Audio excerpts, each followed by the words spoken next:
Magandang gabi po mga kapatid at welcome po muli sa ating Biblical Spirituality Weekly. Nandito po tayo sa ating Zoom meeting. Siyempre po kasama po ang mga Bible Apostles po ng Archdiocese ng Manila at iba mga kapatid na sa ibang diocese, sa ibang pong lugar po dito sa Pilipinas at kahit po abroad po ay lagi po kasama po natin sa ating BSW. So welcome po sa inyo lahat. Ang mga nandito sa Zoom meeting, ganun din po sa ating YouTube channel at sa Facebook Live po namin. At ngayon, ang ating pong host parish o ang volunteer parish po ay ang Santissimo Rosario Parish po dyan po sa UST. So, welcome po sa inyo lahat at maraming salamat po sa inyong generosity na inihandog po sa Panginoon sa pamamagitan ng ating PSW. So, ang una pong magbabahagi po ng kanyang participation ay si Sister Julie Datula. Siya po ang magbibigay sa atin ng summary of last week's reflection po. Sis Julie, good evening po.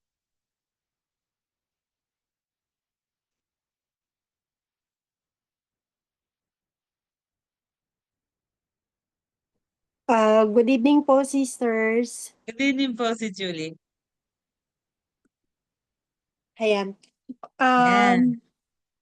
Bali ako po ang nakatalaga ngayon para magbigay ng summary of reflection po para sa nakaraang ebanghelyo na tinalakay po ni Father Ado. Para po sa ebanghelyo ng nakaraang linggo, mula kay San Lucas, si Kabanata 15, talata 1 hanggang 3, at talata 11 hanggang 32. Nagsimula ang ebangelyong ito ng isang araw ng ang mga makasalanan at maniningil ng buwis ay lumapit kay Jesus upang makinig. Nagbulong-bulungan naman ang mga Pariseo at mga tagapagturo ng kautusan. Ang sabi nila, ang taong ito ay nakikisama sa mga makasalanan at nakikisalo sa mga ito. Kaya ito ang nagbigay daan upang si Jesus ang magbigay ng isang talinghaga, at ang talinghagang ito ay patungkol sa alibughang anak, na minsan ito rin ang tinatawag na alibughang ama. Ang talinghagang ito ay para sa mga makasalanan at sa mga taong nag-aakala na sila ang matuwid. Ang nakababatang kapatid na alibughang anak ay nais humiwalay sa kanyang tahanan, kaya't kinuha niya ang kanyang mana at pinagbili, at doon ay walang haba siyang nagsaya. At nang magkaroon ng taggutom at wala na siyang salapi, natagpuan niya ang kanyang sarili na nag-iisa. Kaya't siya'y namasukan upang may makain, subalit ultimo binalatan ng pagkain ng baboy ay hindi pa din ibinigay sa kanya. Dito ay napagtanto niya na bumalik na lamang sa kanyang ama, at habang papauwi naisip niya ang sasabihin sa ama na hindi na siya karapat-dapat na ituring na isang anak at ihanay na lamang siya sa kanyang mga alipin. Subalit hindi ganito ang ginawa ng ama. Tulad ng ama nating nasa langit, siya ay bukas kanino man nagkasala at nakikisama at buong pusong tinatanggap ang mga nagkasala sa kanya. Ang ama ay pinaghanda ng isang malaking guyang anak at sinuotan ng singsing at magaring damit at sandalyas ang anak, at nagdiwang. Ang mga Pariseo ay mayahan tulad sa nakatandang kapatid na nakikita ang pagkakamali ng iba, sapagkat ni hindi man lamang siya nakihalubilo sa kanila, at sa halip ay nagkimkim ng sama ng loob. Ngunit sinabi ng ama, "Anak, lahat ng akin ay sa iyo." Hindi niya alam ang kalooban ng ama, ang pusong marunong pa ring tumanggap sa mga taong nagkamali, sa mga taong patay na, ngunit muling nabuhay at nagbalik. Ito'y tulad lamang ng mga Pariseo na nakikita ang pagkakamali ng iba, hindi nila nakikita ang tulad ng sa Diyos Ama na handang tanggapin at patawarin ang mga nagkasala sa Kanya. Ang ebanghelyong ito ay para sa atin. Kung tayo ay ang anak na naligaw, inaanyayahan tayo na magbalik loob sa Panginoon natin.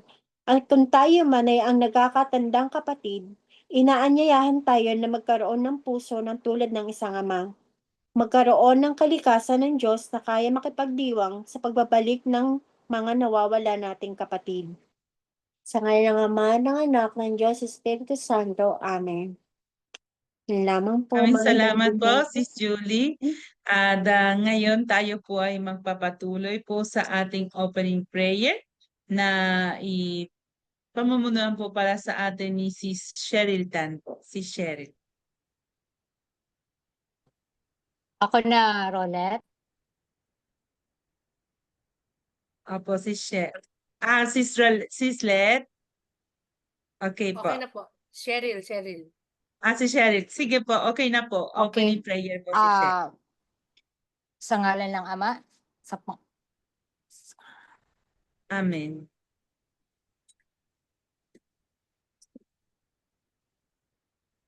Panginoong Jesus, Ikaw ang ilaw ng aming buhay.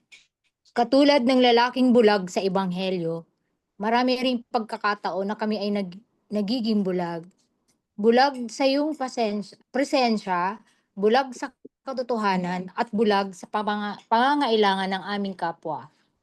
Buksan mo ang aming mga mata at puso upang makita ka sa bawat pangyayari ng aming buhay. Bilang mga tagapagpalaganap ng iyong salita, naway bigyan mo kami ng matibay na pananampalataya upang manatiling tapat sa iyo, kahit may pagsubok o pagdududa sa aming paligid. Naway ang iyong liwanag ang gumabay sa aming landas upang makilala ka ng lubos at maipahayag ang iyong kabutihan sa iba. Ito ang aming dalangin sa ngalan ni Jesus na aming Panginoon. Amen. Amen. Okay. Maraming salamat po, Sister Cheryl. Ngayon tayo po ay magpapatuloy po sa ating panalangin sa pamamagitan ng ating pong dasal at awitin po sa banal na Espiritu.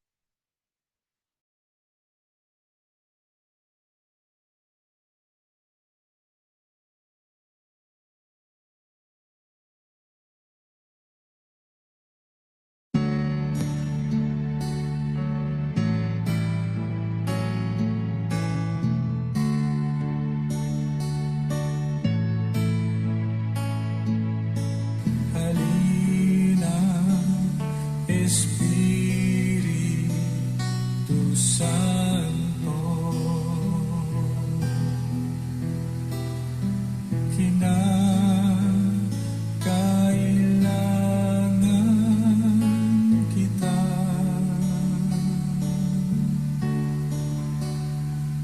Sigla at lakas ng mahina, pag-asa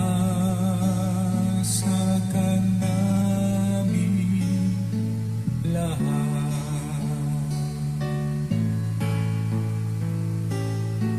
Halina, Espiritu Santo, kinakailangan kita.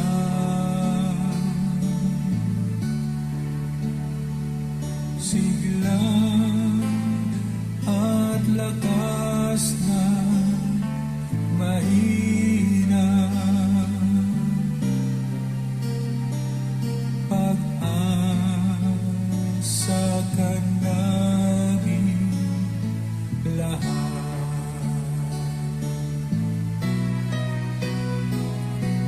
Halina, Espiritu Santo, kinakailangan kita.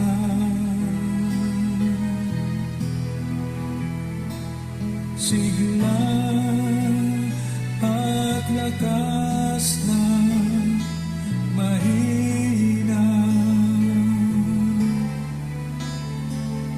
pag-asa ka namin lahat.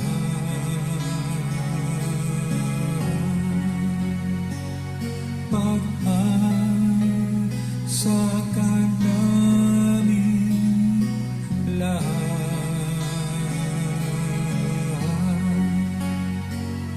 Pag-asa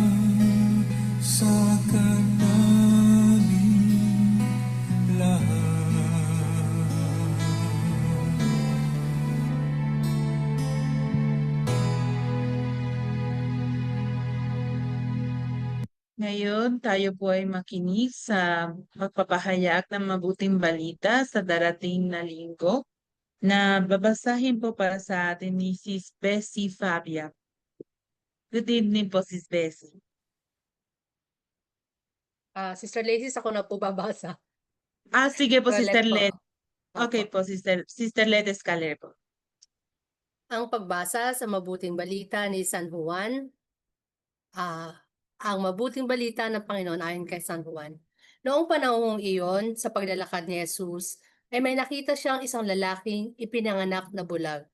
Tinanong siya ng kanyang mga alagad, Rabbi, sino po ang nagkasala at ipinanganak na bulag ang lalaking ito? Siya o ang kanyang mga magulang? Sumagot si Jesus, ipinanganak na bulag ang lalaking ito hindi dahil sa nagkasala siya o ang kanyang mga magulang, kundi upang mahayag ang kapangyarihan ng Diyos. Dapat nating gawin ang mga ipinagagawa na nagsugo sa akin samantalang araw pa. Dumarating ang gabi at wala nang makagagawa. Habang ako'y nasa sanlibutan, ako ang ilaw ng sanlibutan. Pagkasabi nito, si Jesus ay lumura sa lupa at gumawa ng putik. Ipinahid niya ito sa mata ng bulag. Sinabi sa kanya ni Jesus, pumunta ka sa deposito ng tubig sa Siloe. Ang kahulugan nito ay sinugo. Maghilamos ka roon. Gayon ang ginawa ng bulag at nang magbalik ay nakakita na. Sinabi ng mga kapitbahay niya at ng mga nakakita sa kanya noong siya'y namamalimos pa, hindi ba iyan ang lalaking dating nagpapalimos? Sumagot ang ilan, iyan nga, hindi kamukha lang, wika naman ng iba. At sumagot ang lalaki, ako nga po iyon. Paano ka nakakita? Tanong nila. Sumagot siya, ang lalaking tinatawag ni Jesus ay gumawa ng putik at ipinahid sa aking mga mata. Pagkatapos sinabi sa akin, pumunta ka sa Siloe at maghilamos. Kaya't pumaroon ako at naghilamos, at nakakita ka na ako. Nasaan siya? Tanong nila sa kanya. Ewan ko po, sagot niya. Dinala nila sa mga Pariseo ang dating bulag. Araw ng pamamahinga nang gumawa si Jesus ng putik at padilati ng bulag. Tinanong din siya ng mga Pariseo kung paano siya nakakita. Sinabi niya sa kanila, pinahiran niya ng putik ang aking mga mata. Naghilamos ako pagkatapos at ngayon nakakakita na ako. Ang sabi ng ilan sa mga Pariseo, hindi mula sa Diyos ang tao iyan, sapagkat hindi niya ipinangingilin ang araw ng pamamahinga. Ngunit sinabi naman ng iba, paano makagagawa ng ganitong kababalaghan ang isang makasalanan? At hindi sila magkaisa ng palagay. Kaya tinanong nila uli ang dating bulag, ikaw naman, yamang pinadilat ni Jesus ang iyong mga mata, ano naman ang masasabi mo tungkol sa kanya? Siya'y isang propeta, sagot niya. Ayaw maniwala ang mga Hudyo na siya'y dating bulag, kaya't ipinatawag nila ang mga magulang ng taong iyon. At tinanong sila, anak ba ninyo ito? Talaga bang siya'y ipinanganak na bulag? Bakit nakakakita na siya ngayon? Sumagot ang kanyang mga magulang. Alam po namin siya ang aming anak at siya'y ipinanganak na bulag.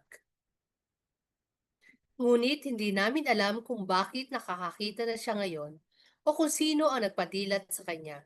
Siya na po ang tanungin ninyo. Siya'y may sapat na gulang na at makapagsasabi ng tungkol sa kanyang sarili. Ganito ang sabi ng kanyang mga magulang dahil sa takot sa mga Hudyo. Sapagkat pinagkaisahan ng mga Hudyo na itiwalag sa sinagoga ang sino mang magpahayag na si Jesus ang Mesiyas. Ito ang dahilan kung bakit sinabi ng kanyang mga magulang, siya ay may sapat na gulang na. Siya po ang tanungin ninyo. Kaya't muli nilang ipinatawag ang dating bulag at sinabi sa kanya, sabihin mo ang totoo. Alam naming makasalanan ang taong iyon.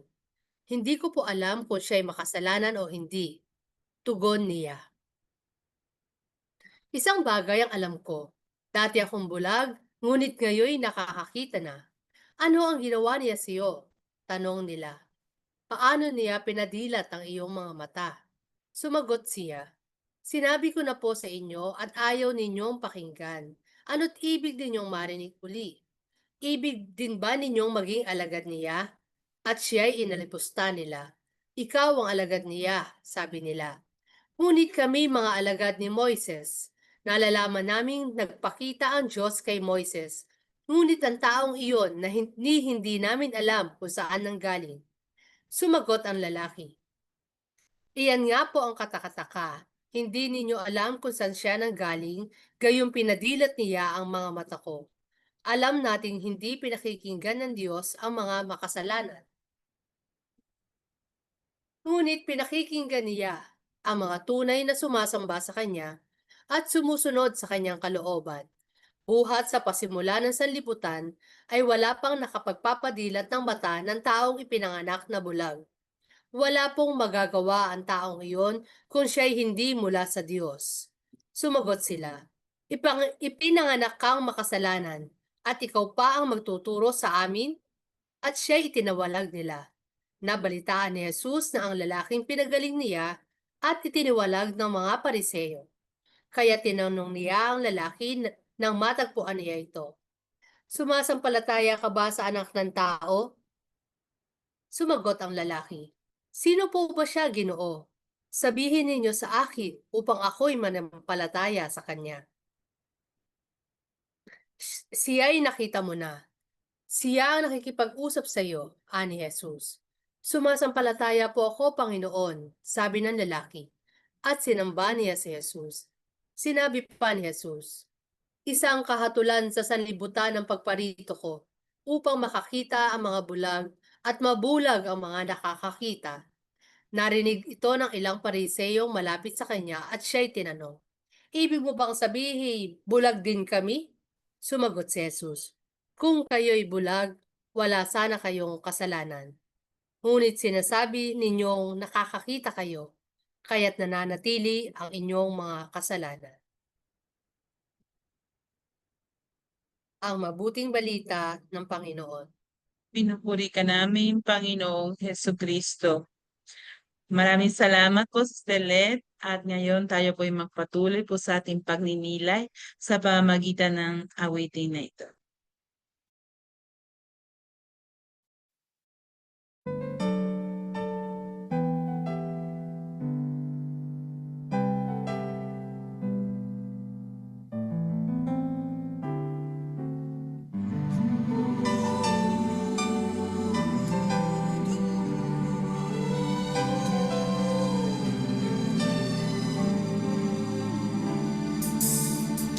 Sa pagmamahal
Ngayon tayo po ay makikinig. Ang ating unang sharer po na si Brother Joe Benasa. Brother Joe. Ano po, sister, pwede mauna na po muna si Jen kasi si Sister Jo Benasa po ay sa vegan. Parang Sister mahina pala. Opo, mahina daw Nakalagay. po yata yung signal. Sige, sige. Si Sister Jane Cabales, andito po siya kanina pa, no? Siya sa mga early birds po natin dito. So, nandun natin Opo. po si Sister Jane Cabales. Magandang gabi po, Sister Jane. Magandang gabi po, Sister, Father, tsaka sa inyong lahat, magandang gabi po. Okay, magsisimula na po ako. Ang Ebanghelyo ni Juan ay talagang marami akong napulot na aral. Dahil ito ay aral patungkol sa pagdurusa, pananampalataya, at pagkilala sa kapangyarihan at awa ng Panginoon. So, kung i-share ko yung buhay ko, masasabi kong marami po akong pinagdaan ng pagdurusa sa buhay ko. Isa na po yun, ayoko umiyak. Isa na po yun nung ang nanay ko ay nagkasakit ng cancer. Siyempre pag ganyan, nanay mo, parang masakit yun kasi wala akong hinangad kundi para sa nanay ko, sa mga magulang ko. So dumating po sa point na nagkasakit ang nanay ko and then ako po yung nagbantay sa kanya hanggang sa nawala po siya. So yun ang pinaka-suffering na naalala ko na talagang masakit para sa akin. Ano pa ba? Mga problema sa financial, nung mga panahon na wala pa akong trabaho, nung mga kabataan years ko, mga nakikita ko na sa pamilya na may mga sigalot, hindi pagkakaunawaan sa mga relatives. So maraming mga hindi pagkakaunawaan na masasabi kong parang suffering din para sa akin. Kasi parang sabi ko, bakit ganon? Nag-aaway-away. Ano pa ba? Karamdaman. Pag nagkasakit ang ating kasama sa pamilya. So isang suffering po yun para sa akin.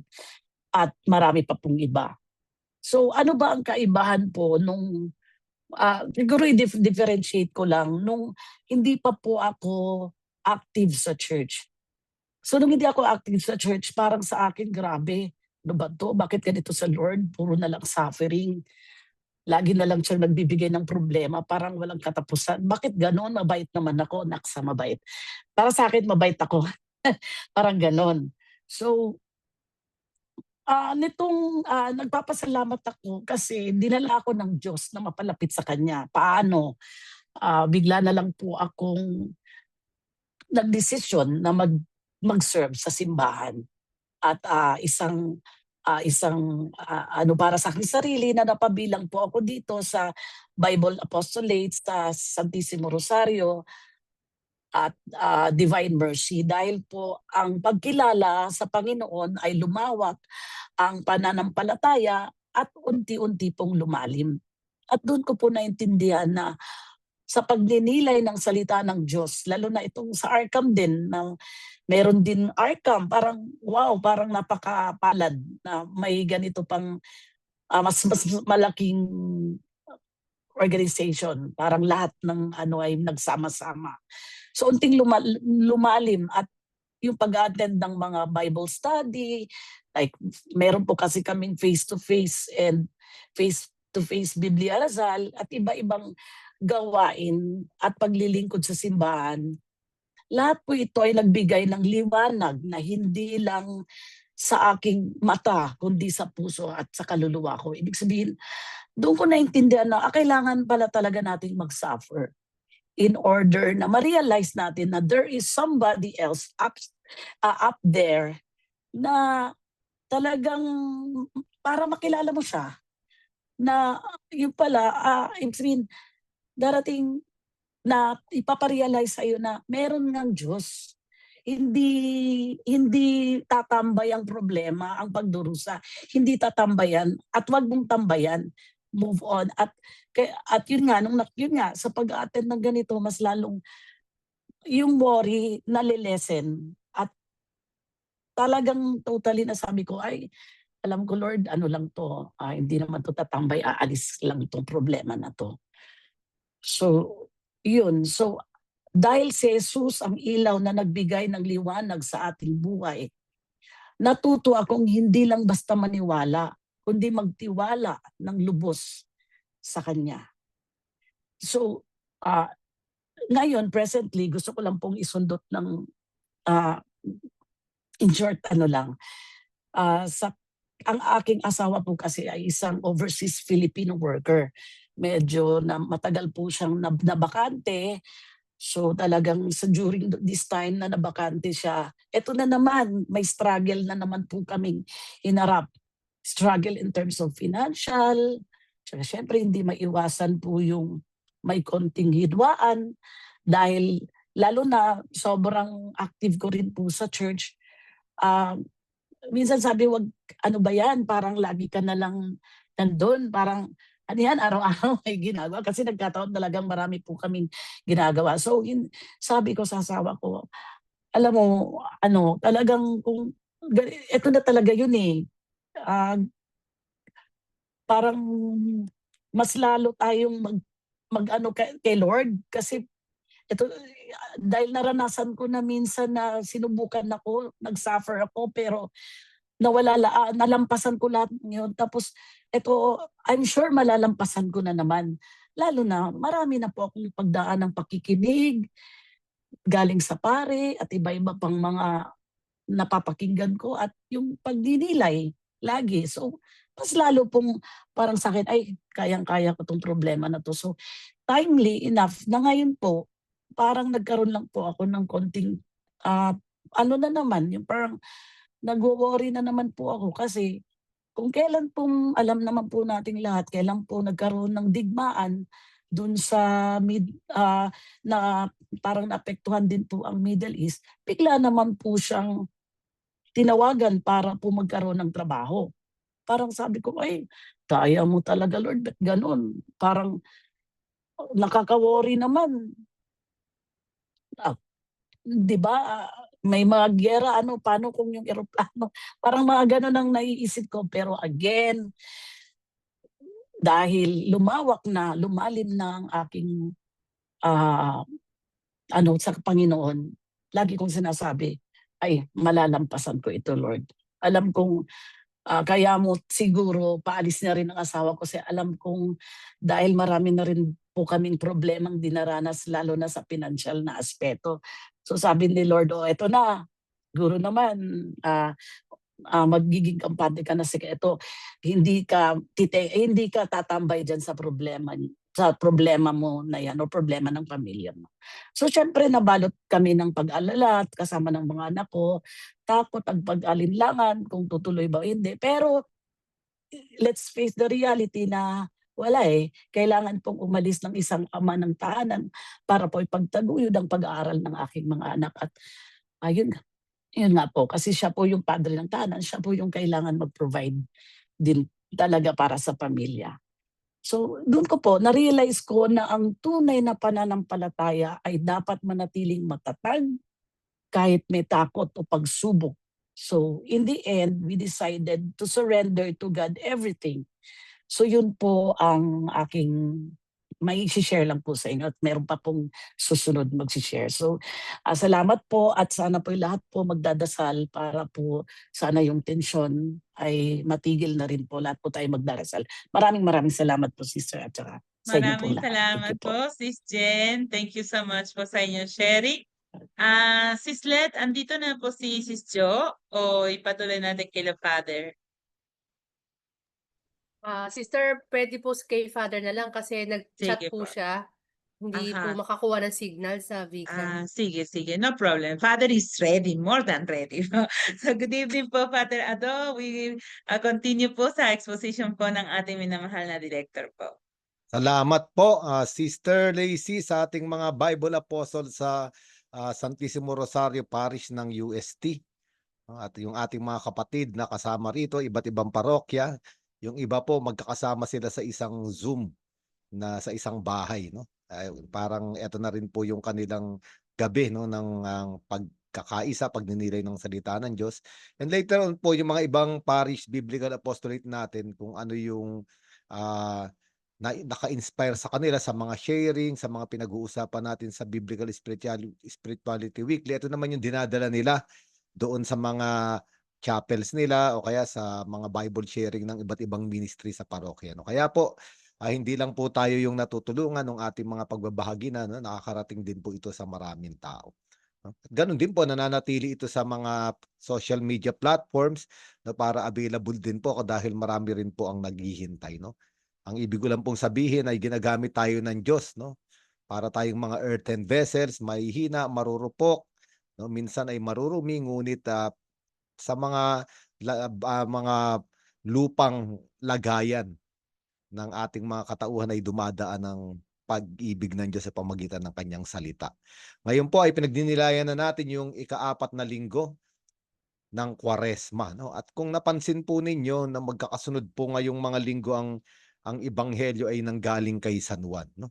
At ngayon po ay yung the man born blind, no? Kakaiba itong bulag dito sa ebanghelyo ni San Juan kasi yung mga ibang bulag na nasa ebanghelyo ni San Marcos, San Mateo, San Lucas, hindi sila pinanganak na bulag.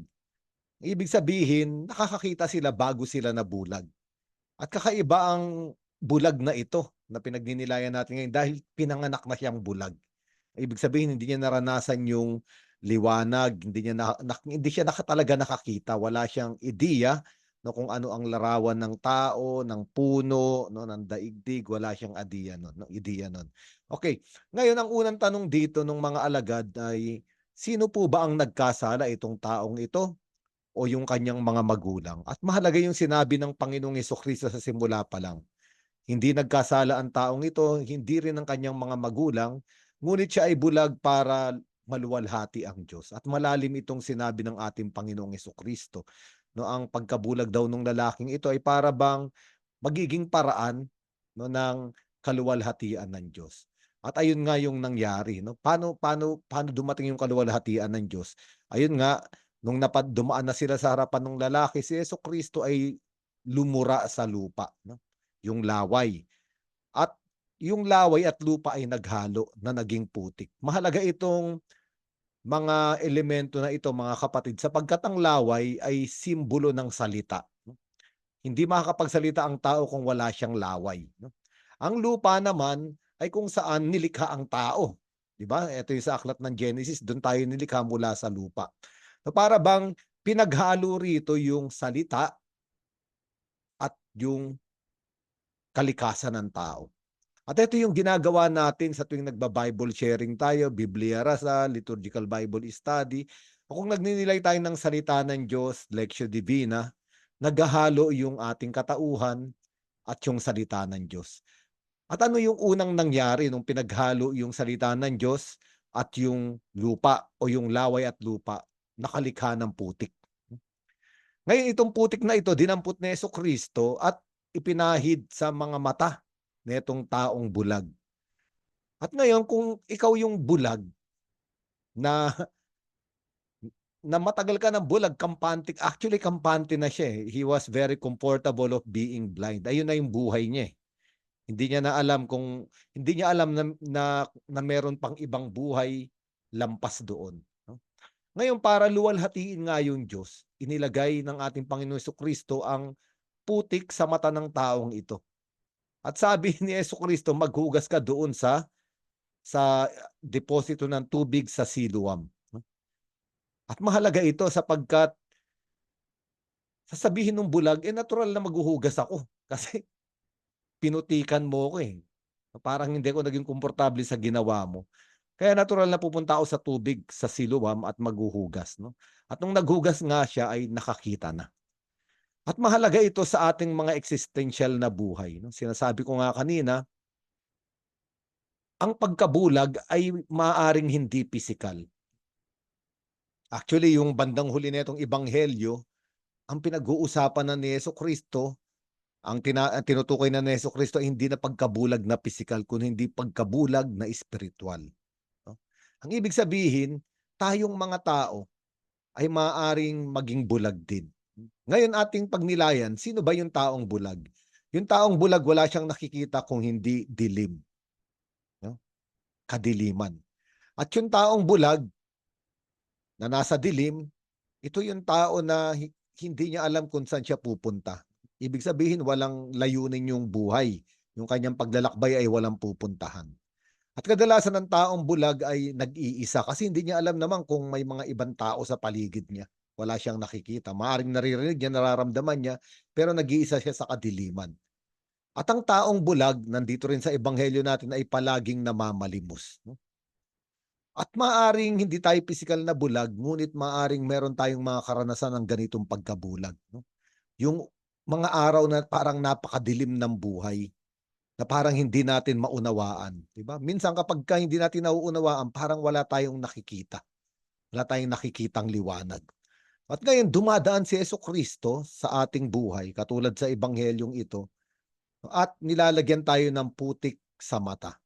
Ngayon, yung putik, sinasabi ko nga, yung salita ng Diyos, kapag hinalo sa kalikasan ng tao, ang unang-una nating nakikita ay yung ating karumihan at yung pangangailangan nating malinisan.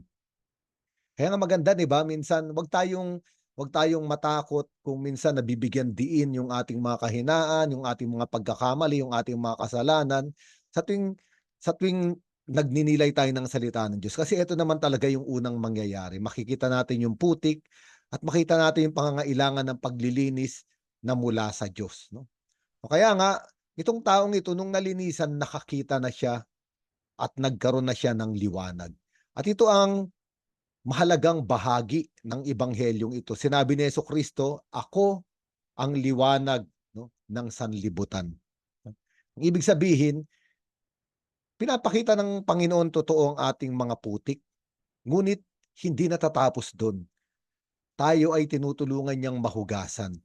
At kapag tayo ay nahugasan, ang unang-una nating makikita ay ang liwanag. Kaya sabi ng ating Panginoon Kristo, ako ang liwanag ng sanlibutan.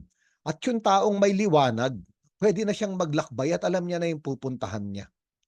Yung taong may liwanag at hindi na bulag, hindi na siya mamamalimos. Meron nga nagsabi sa akin, yung mga tao pala na palaging gustong mapansin, o gustong maging number one, maging sikat, bandang huli, ito ay katangian din ng bulag. Namamalimos na makilala, namamalimos na maging tanyag, namamalimos na mahalin. At minsan nga sa ating kabulagan, tinadala tayo sa pamamalimos na ito. At ganun din, tayo ay gustong bigyan liwanag ng Panginoon. Kaya nung nagkaroon na siya ng paningin, nagkaroon na siya ng liwanag, hindi niya nakita si Jesucristo. Ngunit makikita natin sa mahabang ebanghelyong binasa natin, nagpatotoo siya. Tinanong siya ng mga kapitbahay, di ba ikaw yung namamalimos? Ikaw yung taong bulag. Anong nangyari sa'yo? At sinabi niya, nagpatotoo siya. Yung tao na tinatawag ni Jesucristo ay gumawa ng putik, nilagay sa aking mga mata at pinagugas ako sa siluwang. At ito na mga kapatid, yung misyon ng taong naliwanagan. Ito yung misyon natin lahat sa ating mga ministry. Sabihin na tayo ay bulag noon at tayo ay binigyang liwanag ng Panginoon. At ito yung sinasabi niya, ano yung karanasan na nangyari sa atin, dumaan si Jesucristo sa ating buhay, ipinakita yung putik ng ating mga mata at tayo ay nilinisan. At ito yung talagang Bible sharing. Pagbabahagi nung kabutihan na ginawa ng Diyos nung dumaan siya sa ating buhay. Kaya maganda nga yung mga nag-share, no? Kanina, di ba? Yung si Sister Jen, halimbawa, sinasabi niya yung nangyari sa kanyang buhay. Yung mga kadiliman, kaguluhan, ngunit nandun ang Panginoon. At ito rin yung ginawa na itong lalaking dating bulag. Pagkatapos nun, dinala pa siya sa mga Pariseo. At ito na yung mga kontrabida. Palaging merong kontrabida rito. At yung mga Pariseo ang kontrabida. Dahil ayaw nila yung ginawa ni Jesucristo. Sabi nila, hindi maaaring nanggaling sa Diyos ang taong yan kasi hindi niya ginagalang ang Sabat, ang araw ng pamamahinga. Kasi alam natin na ang mga Hudyo, kapag araw ng Sabat, wala silang pwedeng gawin. Hindi sila dapat gumawa. At yung paglikha ng putik para sa mga Hudyo ay paggawa. Kaya sabi nila, hindi maaaring nanggaling sa Diyos ang taong yan. ang taong yan ay isang makasalanan. Kaya nga pinatawag pa ng mga Pariseyo yung magulang netong lalaking bulag para alamin kung talaga ba siya ay bulag simula nung bata pa. At yung mga magulang sinabi naman, oo, siya yung bulag talaga mula nung bata pa. Ngayon, dahil matanda na siya, nasa tamang edad na siya na lang ang tanungin ninyo, huwag nyo na kaming imbestigahan. Ngunit hindi pa rin makapaliwala ang mga Pariseyo na galing sa Diyos o kapangyarihan ng Diyos ang nagpamulat sa bulag. Kaya nung kinausap na nila yung lalaking ito, hindi lang siya nagpapatotoo kay Hesukristo, kundi pinagtanggol niya yung galaw ng Diyos sa pamamagitan ni Jesus. Di ba? Tinatakot-takot na siya ng mga Pariseyo. Yung pagkatao niya, iniyuyura ka na dahil isa raw siyang makasalanan. Isa lang siyang sinilang na bulag, isang taong marumi. Para bang siya pa yung nagtuturo. Ngunit dahil tinatanong siya, kaya nagpatotoo siya. Sabi niya, kung sinasabi ninyong makasalanan itong nagpagaling sa akin, bakit napamulat niya ang aking mga mata? Walang makasalanang makagagawa ng ganitong himala. At ito mga kapatid, babalikan natin yung argumento ng mga Pariseyo. Araw ng kapahingahan, hindi dapat gumawa. Ngunit tandaan natin sa aklat ng Henesis, ang araw ng kapahingahan ay nangyari noong makita ng Diyos na mabuti ang lahat ng kanyang nilikha. Diba sabi ron, and he saw that everything he created was good, and then he rested. At ano ba ang unang nilikha ng Diyos? Mga kapatid, kung babalikan natin, ang unang nilikha ng Diyos ay liwanag. At ito ay nakaugnay dito sa ebanghelyo natin ngayon, na itong taong ito na nasa dilim ay nilikha ng Panginoong Hesukristo dahil binigyan ng liwanag. At dahil yung liwanag na natanggap nitong taong ito ay mabuti, ang taong ito ay nakapagpahinga na sa mahabang panahon ng paglalakbay sa kadiliman, sa mahabang panahon ng panglilimos. Ang katotohanan, siya yung dumadanas ng Sabat. Samantalang yung mga Pariseyo, alam nila yung tungkol sa Sabat. Alam nila yung papasok, palabas, mga batas, detalye ng Sabat. Pero yung mga Pariseyo, ito yung mga taong hindi nakakapagpahinga. Samantalang itong taong ito na sinasabi nilang bulag, marumi at makasalanan, ito yung totoong nakapagpapahinga. No, kaya nga ang argumento lang naman ng mga Pariseyo, ang araw ng kapahingahan ay ang Sabat ay dapat ginagalang. Totoo nga, binigyan din ito ng ating Panginoong Hesukristo. Binigyan niya ng kapahingahan ang taong ito na matagal na nasa dilim. At ito yung ibinibigay sa atin ng salitang ito. Nais tayong likhaing muli ng Panginoon. Sapagkat ang unang nilikha ay liwanag. Sa tuwing binibigyan tayo ng kaliwanagan ng Diyos, sa pamamagitan ng tubig ng ating binyag, kasi yung siluam ay larawan din ng tubig ng ating binyag, tayo ay nalilikha o tayo ay nililikhang muli. Kaya nga, nung bandang huli ng ebanghelyong ito, si Jesus at yung mga Pariseyo na ang nag-uusap. At sabi ng mga Pariseyo, ang ibig mo bang sabihin ay bulag din kami? At ito yung sinasabi ko kanina. Sabi ni Hesukristo, kung bulag sana kayo, nakakita na kayo at napatawad kayo sa inyong mga kasalanan. Ngunit dahil sinasabi ninyong hindi kayo bulag, mananatili ang inyong mga kasalanan. At ito ay napakalalim na salita. Para bang sinasabi ng ating Panginoong Hesukristo, tanggapin natin ng buong kababaang loob na tayo ay bulag, nabulag, nasa dilim. At tayo ay papatawarin sa ating mga kasalanan at bibigyan ng liwanag. Pero yung mga tao na nagsasabing, nasa liwanag ako, alam ko ang lahat, nakikita ko ang lahat. Ito yung mga Pariseyo. Akala nila alam nila ang lahat.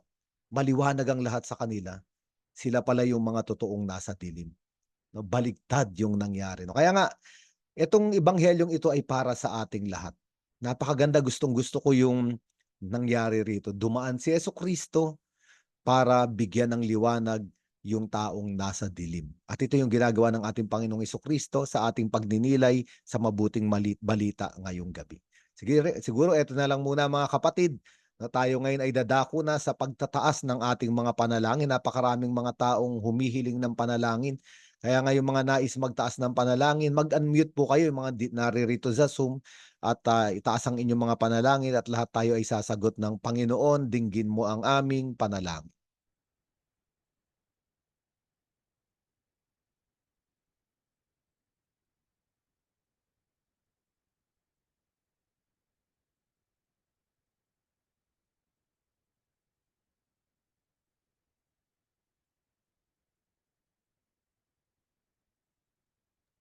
Panginoon, maraming salamat sa inyong pagmamahal sa amin. Pinapanalangin po namin na lahat ng mga may sakit, lalo-lalo na po ang mga may sakit na binisita namin sa apostolate ng Dalaw Tahanan. Manalangin tayo sa Panginoon. Panginoon, dinggin mo ang aming panalangin. Panginoon, itinataas din po namin ang mga nakakaranas ngayon ng digmaan sa ibang bansa. Nawa po'y bigyan nyo ng kaligtasan ng bawat isa at magkaroon na ng patuloy na kapayapaan at magkasundo na ang bawat isa. Kung sino man po ang nasasakupan ng bawat bansa na nakararanas ngayon ng digmaan, tinataas po namin sa iyong Panginoon ang aming mga panalangin. Panginoon, dinggin mo ang aming panalangin.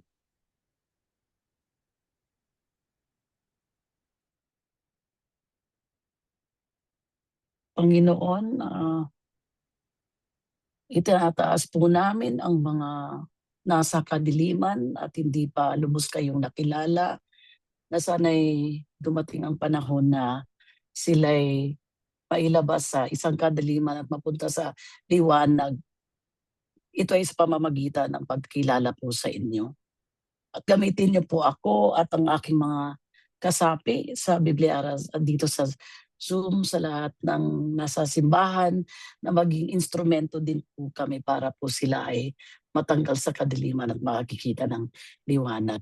Itinasanop po ang lahat itong panalangin na ito, Panginoon. Panginoon, dinggin mo ang aming panalangin. Panginoon, dinadalangin ko po ang aking ka-office mate na si Marilyn Menguin na cancer survivor pero parang mukhang umuulit ang kanyang sakit. So hindi lang po si Marilyn Menguin kung hindi ang iba pa pong may sakit, lalo-lalo na sakit na cancer. Bigyan niyo po, Panginoon, sila ng kagalingan. Ang lahat ng ito po ay dinadalangin namin sa inyo, Panginoon. Panginoon, dinggin mo ang aming panalangin.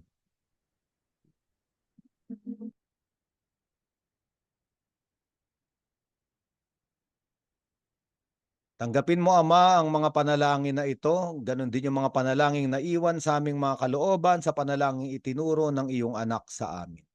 Ama namin, sumasalangit ka, sambahin ang ngalan mo. Mapasa amin ang kaharian mo, sundin ang loob mo dito sa lupa para nang sa langit.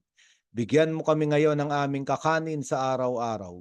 Patawarin mo kami sa aming mga sala para ng pagpapatawad namin sa nagkakasala sa amin. Huwag mo kami ipahintulot sa tukso at iadya mo kami sa lahat ng masama. Announcement po tayo. Yes, so please Dean, help me to share screen. Okay, malapit na po ang ating Lenten Recollection na gaganapin sa March 21. Ang ating pong speaker ay isang batang pari, bagong pari, si Father Paul Obispo. Ang ating pong recollection ay magsisimula alas 9 po ng umaga hanggang alas 12 ng tanghali. Siyempre, meron po tayong pagkain para sa ating mga lahat ng mga participants. Please advise po ang inyong mga coordinators po kung ilan po kayo para i-prepare po namin po ang pananghalian po natin. Ang venue po natin ay sa Pope Pius XII Catholic Center Auditorium. Remember, 1 year ago, we had our commissioning there with the Cardinal. So it is the same venue, not this year but last year. Pope Pius XII Catholic Center Auditorium sa UN Avenue, Baco, Manila. Please bring your Bible, your notebook and pen, and your jacket kasi medyo malamig po din sa loob. So, lahat po ay inayahan kahit hindi pa po kasabi ng ating Biblical Apostolate. Sino man pong gustong pong sumama, most welcome po. The next po, next slide po din. Wala pa. Ayan, lalabas na siya. Ang ating pong si ang ating pong next na formation is April, well, sa August po muna, bago po mag-April. Save the date po for our annual retreat. This will be August 7 to 9 sa St. Michael Retreat House at confirm po ang ating po minamahal na obispo si Bishop Roderick Pabilio. Siya po yung magiging speaker natin throughout the retreat. So please start to save po our para sa ating registration fee. Sa August pa naman po ito. At yung iba po mga announcement, especially po sa sa April 9 po ang ating pong hindi po yan celebration, Easter Recollection. Thursday po ito at sa San Carlos Seminary po ito 9 also 9 to 12. May we have also our venue for our monthly formation May 16 dito po sa aming parokya San Roque de Manila. So sa lahat ng mga gustong umaten, sa lahat ng mga activities po nito, I most welcome po. Yun po, Father. Hindi ko alam kung meron po madagdagan po kayo. Okay, sige sister. Meron din tayong gagawing mga entry programs, 'di ba? Yung mga parish Yes nag-entry program, pero ngayon pong darating na June at July, kung meron ng Biblical Apostolate sa inyong parokya at merong mga gustong sumali sa inyo, ang pinakamadali natin gawin ay i-gather natin lahat ng gustong makasama sa ating ministry sa entry program sa June at sa July. Para nung ginawa natin last year, doon tayo sa Sela doon, di ba? Lahat ng mga parish Yes. na merong mga bagong members ay papadala natin sa ating entry program at doon sila tatanggap ng certificate para ma-confirm sila bilang mga confirmed Bible apostles ng parish. No? Sasabihin po namin yung date sa mga darating na panahon. So, ihanda nyo na po yung mga sumasama na sa inyo, nagmi-mission na kasama ninyo, nagba-Bible sharing na, no? At of course, parang ready na sila. So, ito pong entry program ay yung way ng Archdiocese of Manila to welcome them sa ating ministry. Sasabihin po namin yung date. Usually po whole day to na nagtatapos sa mass sa hapon at bigayan ng certificate. Okay? Kung wala na po mga kapatid, maraming salamat at nagpahinga muli tayo sa salita ng Diyos ngayon at tayo ay binibigyang liwanag ng ating Panginoon. No? Napakaganda yung sinabi ng Panginoong Jesucristo, ako ang liwanag ng sanlibutan. No? Ang ibig sabihin, no, totoo napakadilim ng mga nangyayari sa ating daigdig. No? Pero nandito ang ating Panginoong Jesucristo at tayo ay maasa na mayroon pa ring liwanag. Sige po, tanggapin natin ang pagbabasbas. Sumainyo ang Panginoon. At sumainyo. Pagpalain kayong lahat, gayon din ang inyong mga pinakamamahal sa buhay ng ating makapangyarihang Diyos, Ama, at Anak, at Espiritu Santo. Amen. Mayo kayong taglay ang liwanag ng Panginoong Hesukristo. Salamat sa Diyos. Good evening sa lahat. Good evening po, Father. Maraming salamat po. Maraming Good night salamat po po. sa Thank you, Santissimo Father. Rosario Parish sa Salamat UST. po. God bless you po. Thank you, Maraming Sister maraming Lacy. salamat. Nice to see you po kahit po online. Thank you, Ate Christy, sisters. bagong look Hi! Ay, Ate Christy, may bagong look ka na. Yeah, see you! See you po. Maraming salamat. Meron din tayo mga Thank you po, kabataan na kasama sister. natin. Opo. Bye-bye po. Thank you, Dindim, for the sharing of screen. God sister. bless. Bye-bye. God bless. Good night po. Thank you, Bye. Sislet. At sa buong sa PBA po ng UST po. God bless po.